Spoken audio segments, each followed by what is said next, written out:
Hey guys, welcome back to the channel. So today we have another teardown video and we're going to see what's inside a Dodge 3.6 liter oil cooler.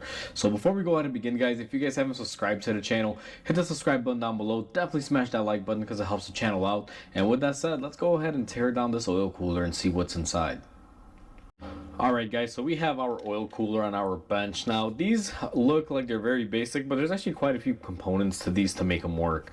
The way this is in the car is just how it's sitting right here.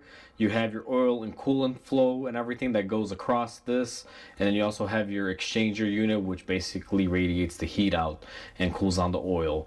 On this end you have a couple sensors. One is for oil pressure and I believe temperature, if I'm not mistaken, and then we have our filter area here. Where I'm going to begin with this teardown is quite simple. We're going to go ahead and remove this oil filter cap. This is where the oil filter normally resides. There should be an O-ring here. However, I took the O-ring off before because I had to look at something on this cap and do a comparison. But there should be an O-ring here after you remove this cap, and the filter will normally come out with it. Once you have this removed, we just set it to the side. Inside of here, nothing really special, just the oil filter housing. There's a little rod here composed of a few springs and small things that if I were to take off would break. If I were to do this, let's see if I can get it off. It's not gonna release, but basically it's a big spring. We'll tear that apart and just kind of break it towards the end, but for right now I'm not gonna mess with it. So where do we begin with this after we have that removed is we're gonna go ahead and remove this sensor right up here.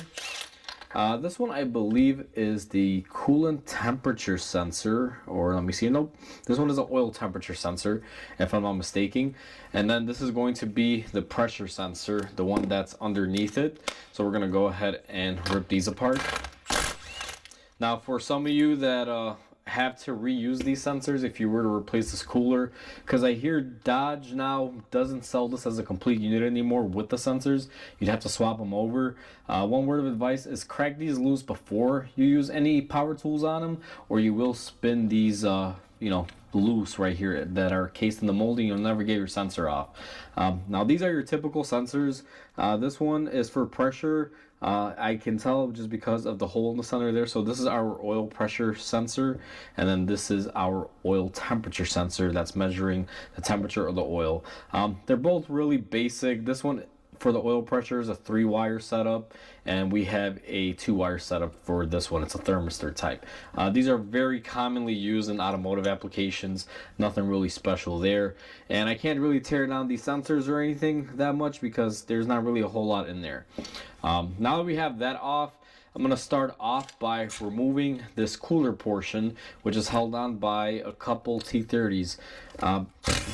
Even when you remove these T30s, or T25s, I'm sorry, this still doesn't want to come off. It can be on there pretty harshly because it's held on with quite a bit of force. So what you're gonna need to do to rip this apart, and I don't think you guys will be doing this unless you're rebuilding it, but we're just gonna grab a screwdriver and go ahead and pry off the sides here. And once we have that torn apart, you'll be left with something like this. Now these bolts can come off quite simply. I do want to talk about the bolts that hold the cooler in place.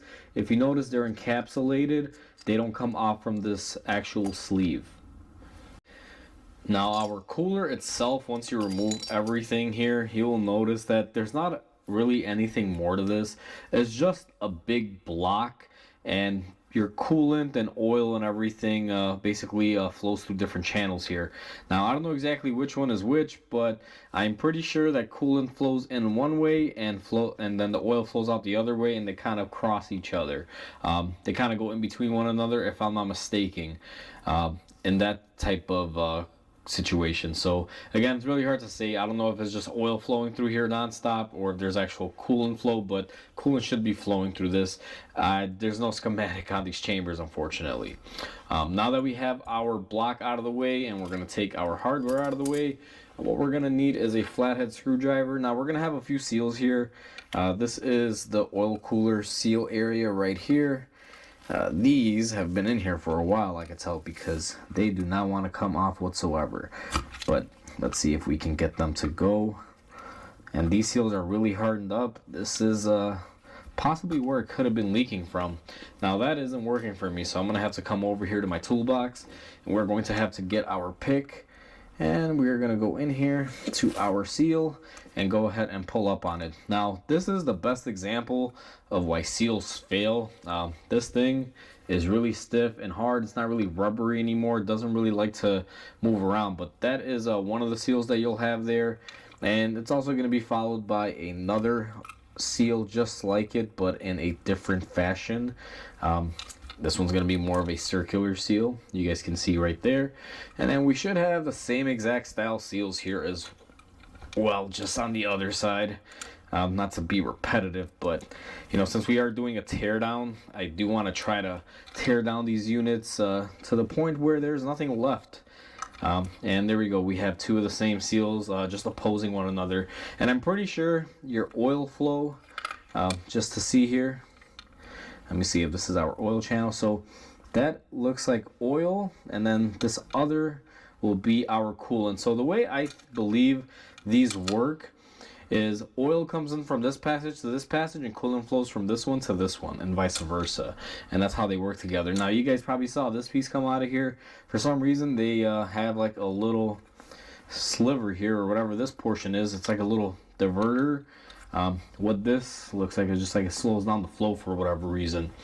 So that was in there, and the other side here, I don't believe that side comes off. Now that we have it pretty stripped down, if we look underneath here, we have our passage areas. And one thing you will notice is that you have a port here and here. These normally do have a O-ring, but this cooler, when I removed it off the car, the gaskets were in such bad shape that they actually stuck to the block, and I was able to remove them off the actual car. That's why they're not on here, but you will see that you basically have a variety of gaskets. Now these gaskets, they're pretty unique to one another. Usually you can't really cross these. Like, these are a very small O-ring. They wouldn't fit in these bigger portion areas, and all these bigger portion areas are all identical. We should have one more here, and like I said, this thing has just, these seals are bad. They're just so stiff, and they've basically gone from rubber to a hard rubber, which is never a good sign, especially for something that is keeping liquid from leaking out. But you guys can see that's the bigger size seal there versus the little one. And there will be two more here that are not here, just as a FYI. And the last but not least, there is also one O-ring that is located right up here. And I don't know how well the camera's going to pick it up, but all I'm going to do is take my flathead screwdriver and go ahead and take off that O-ring, and then we have pretty much a bare bones unit here. Now I did mention that in here that we do have a spring and a few other things. I have no idea how this can come off, except if I just take my screwdriver and were to force it out of here and possibly break it. So let's see if we can do that here.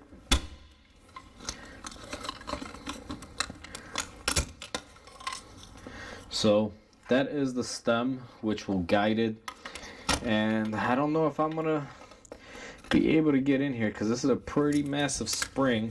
Hopefully I don't shoot this across the shop or hit myself with it. Alright, let me grab my pick and we can grab it. Now when I'm doing this, I'm breaking it, guys, so this will never ever go into service again, just FYI. So in there right now, you guys will see there's nothing left. If I take my light, you can see it's just a passageway, and it directly feeds off. Let me see here. You can see right there the light shining through. So our assembly is now empty. This is just a shell of little areas that, like channels and everything to flow oil and coolant. Inside of our oil filter housing, this is just a little spring, kind of like a valve, helps lock everything down.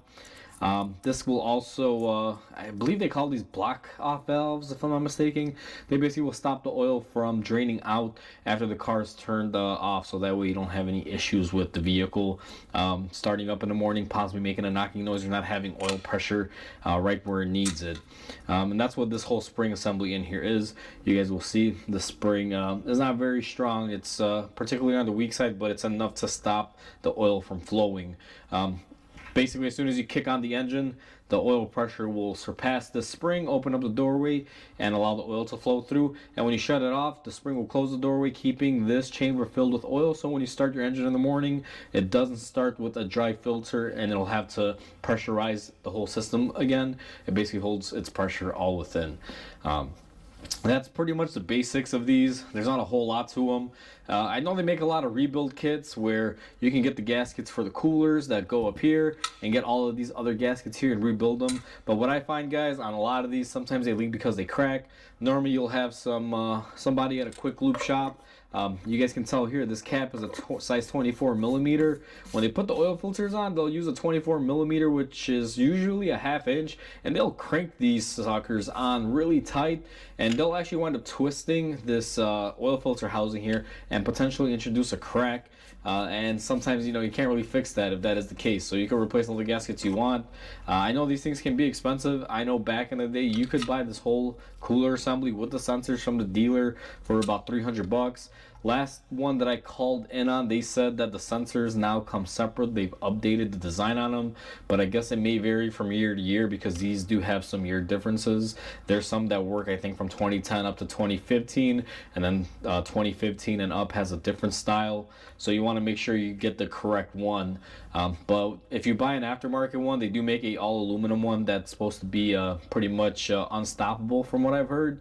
But it's really hard to get that. It's always been out of stock every time I've tried. Hopefully by the time this video reaches out, those are available, because this is a very common failure on these. And you guys can see it's just very cheap engineering. It's plastic. That's primarily what this thing is made out of. And all of these plastic parts can warp over time with heat and cold cycles. And start a leak. So that's the basic breakdown of this, guys. Hopefully you guys enjoyed this. Please comment, like, and subscribe. It definitely helps the channel out. Hope you guys have a wonderful day, and I'll catch you guys on the next video.